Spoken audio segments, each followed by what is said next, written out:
शाक्य गणतंत्र प्रणाली के अनुसार और युद्ध के पश्चात इस संघ की सभा केवल 2 कारणों से बुलाई गई है। सर्वप्रथम मैं आप सबको युद्ध में विजयी होने की बधाई के साथ साथ अपने पुत्र युवराज सिद्धार्थ और यशोधरा के विवाह का आमंत्रण देता हूं,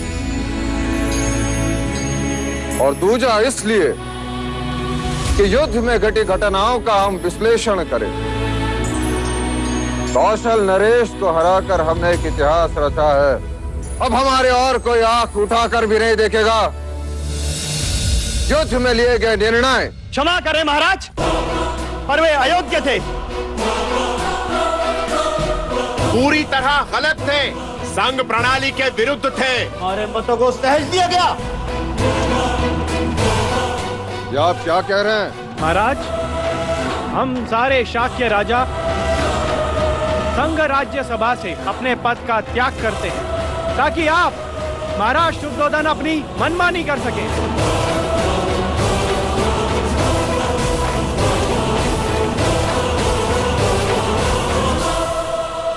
ये आप क्या कह रहे हैं राजन? वही जो सच है। ये शाक्य गणराज्य अब गणतंत्र नहीं रहा। हाँ, नहीं रहा, बिल्कुल नहीं रहा। ये गलत है। ये मगध और कौशल की तरह अब सर्वमुख्त्यार हो गया है। सर्वमुख्त्यार हो गया है। ये आप क्या कह रहे हैं? युद्ध के विषय में आपने हमें अपने विश्वास में नहीं लिया। नहीं लिया, आपके विश्वास में नहीं लिया। वो समय विचार विमर्श करने का नहीं था। मैंने ऐसा कोई निर्णय नहीं लिया जिससे हमें या शाक्य कुल को कोई खतरा हो। संजीत जैसे शत्रु को जीवित रखना ये गलत निर्णय था। गलत निर्णय था ये, गलत था, बिल्कुल गलत था। संजीत अपनी पूंछ में विष लेकर गया है, वो डंक मारने फिर से आएगा। और महाराज, युवराज सिद्धार्थ के इस निर्णय ने तो हमारे भविष्य पे ही प्रश्न चिन्ह लगा दिया है। अब तो हर घड़ी यह खतरा रहेगा कि वो कब हम पर वार करेगा। और महाराज, आपने तो प्रसन्नजीत की गर्दन पर तलवार रख दी थी, पर सिद्धार्थ के कहने पर आपने उसे छोड़ दिया। गलत किया आपने। यह आपका और केवल आपका निर्णय था, शाक्य गणता नहीं। महाराज, सारा शाक्य गणतंत्र आपके नेतृत्व का आदर करता है, किंतु युवराज सिद्धार्थ को इस प्रश्न का उत्तर इस राज्यसभा में देना ही होगा। देना पड़ेगा। और महाराज, युवराज सिद्धार्थ हैं कहाँ? जब संघ की मंत्रणा चल रही है तो संघ के सदस्य की अनुपस्थिति क्यों? कहिए महाराज।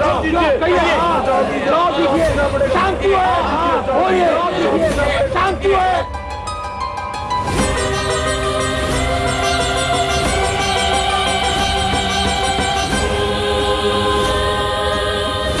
तो युवराज, मेरे पिताजी को क्या हुआ? बोलो ना, क्या हुआ मेरे पिताजी को? वो बेसुध है। वो ठीक तो हो जाएंगे ना? बोलो ना।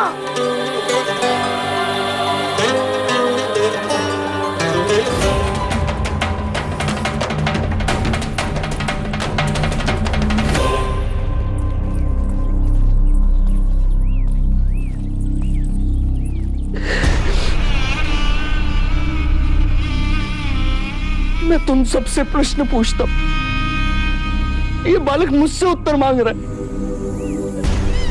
कहो गोपाल, क्या उत्तर दूं मैं उसे?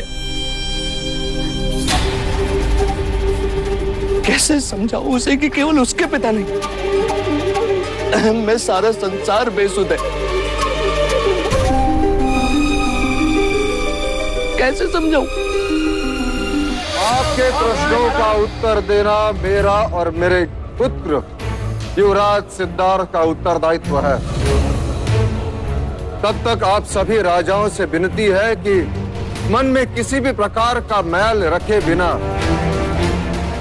आप मेरे पुत्र का आशीर्वाद देने अवश्य पधारें। विवाह के पश्चात केवल आपके उत्तरों की बैठक होगी। और आपके उत्तर संघ को योग्य ना लगे तो? तो क्या चाहते हैं आप? संघ शिरोमणि में फिर से मतदान होगा? जरूरत पड़ने पर वो भी करेंगे। तो है किसी में साहस जो महाराज शुद्धोधन की बराबरी कर सके? आपका बर्ताव प्रणाली के विरुद्ध है राजा द्रोणादन। और आपका अविश्वास अति अयोग्य। महाराज का निर्णय बिल्कुल ठीक है। क्या कहना चाहते हैं? महाराज का निर्णय बिल्कुल ठीक है। नहीं चलेगा, ऐसा होता नहीं चलेगा। माँ, आप चिंता ना कर। आपका एक पुत्र युद्ध में घायल हो गया तो क्या हुआ? आपका दूसरा पुत्र आपके सामने बैठा।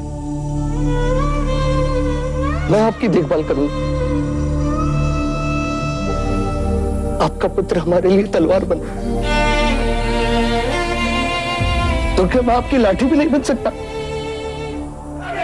बिल्कुल ठीक है। शांत हो जाइए, शांत हो जाइए। अनुज, शांत हो जाओ। गणतंत्र प्रणाली में संदेह को कोई स्थान नहीं।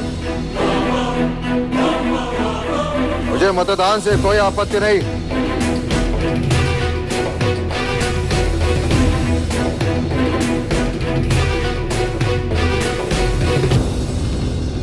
महाराज की अनुमति के साथ और युवराज के विवाह के पश्चात जो सभा होगी उसमें युद्ध संधि का निर्णय उचित था या नहीं, उस पर मतदान होगा।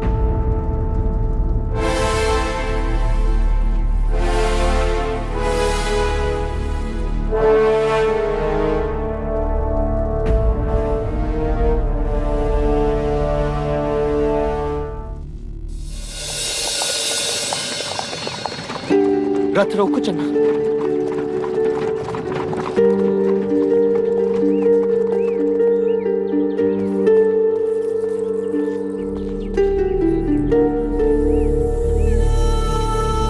ये धुआं कहीं जंगल में आग तो नहीं लगी? चन्ना, ये धुआं युद्ध में मृत हुए सैनिकों की चिताओं का।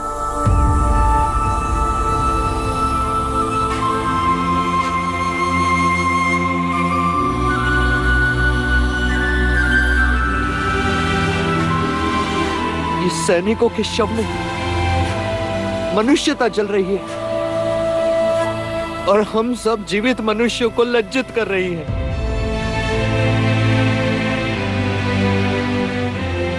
युद्ध के नाम पर हम मनुष्य कब तक अपने चेहरों पर यूं काले मलते रहेंगे? कब तक?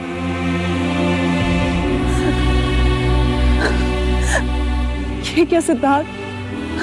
यही तो मैं पूछ रहा हूं सबसे। ये क्या? एक राजा को अचानक एक दिन इच्छा होती है कि उसके नाम के आगे चक्रवर्ती लिखा जाए और वो अश्वमेध नामक यज्ञ करे, युद्ध करे, और उपलब्धि क्या? ये काला धुआं यहां भी और वहां भी। ये छोटा ना करो सिद्धार्थ, तुमने तो युद्ध रोका है। आपने वो सब कुछ किया जो आप कर सकते थे युवराज। कदाचित इस समय तो उठी हुई तलवारें रुक गई चन्ना, पर मानसिकता का क्या? मन की शत्रुता का क्या? क्यों सबकी पीड़ा अपनी आंखों में लेकर चलोगे? एक दिन अपने ही आंसू में डूब जाओगे। और तैर कर मैं करूंगा भी क्या? आंखों के आगे तो केवल धुआं, केवल काला धुआं और कुछ नहीं।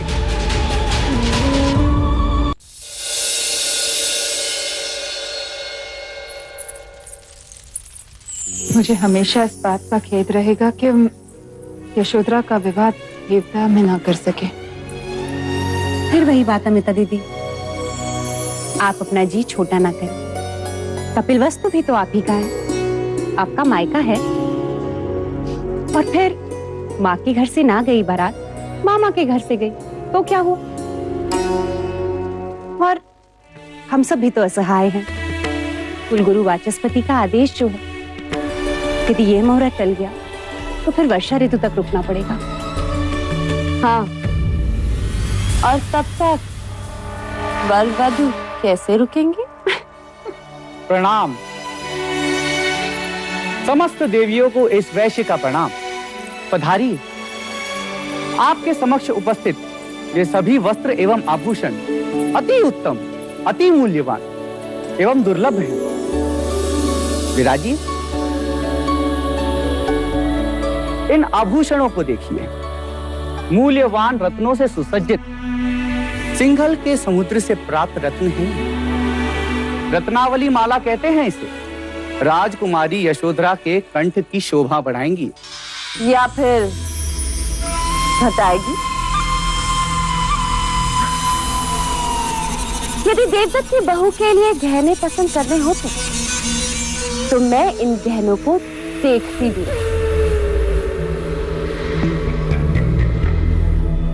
अच्छा, एक काम करते हैं, पहले वस्त्र देख लेते हैं, फिर उसके अनुसार गहने देख लेंगे। क्यों मंगला?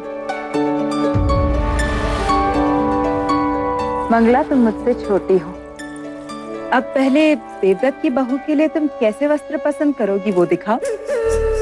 पसंद आएगा तो यशोधरा के लिए भी ले लेंगे। क्यों? जैसी आपकी इच्छा अमिता दीदी।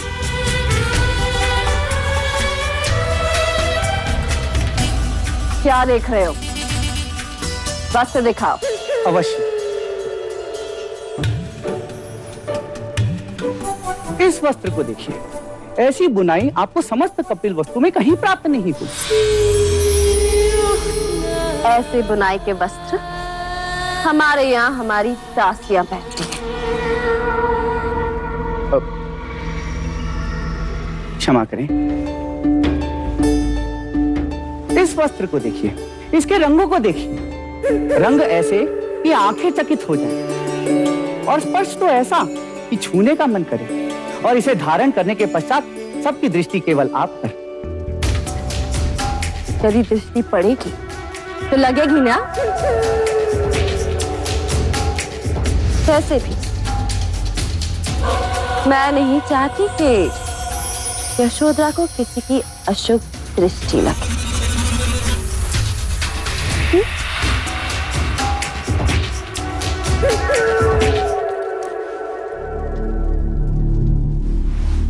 इस वस्त्र को देखिए, यह तो निश्चित रूप से आपको पसंद आएगा। आपकी पसंद बड़ी हल्की है।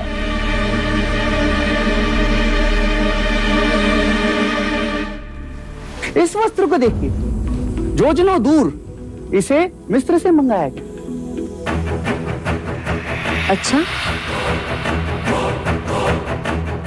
जरा देखें तो सही।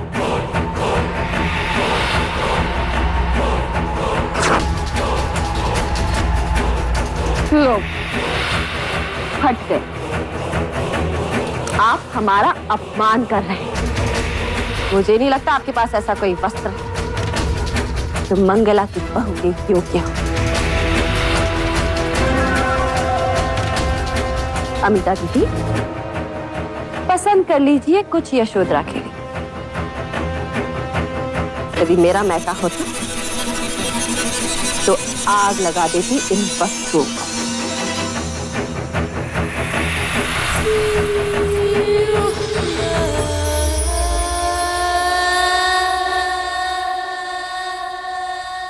विवाह के दिन ये कोई बखेड़ा ना खड़ा करे तो अच्छा होगा प्रजापति।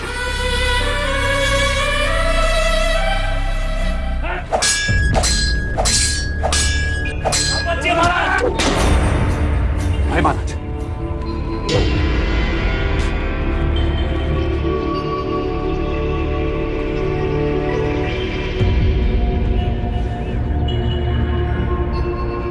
क्या बात है भाई महाराज? आज पहली बार देख रहा हूं कि आपकी तलवार में न वो शक्ति है और ना ही वो लय। युद्ध में विजय होने के बाद आप चिंतित लग रहे हैं।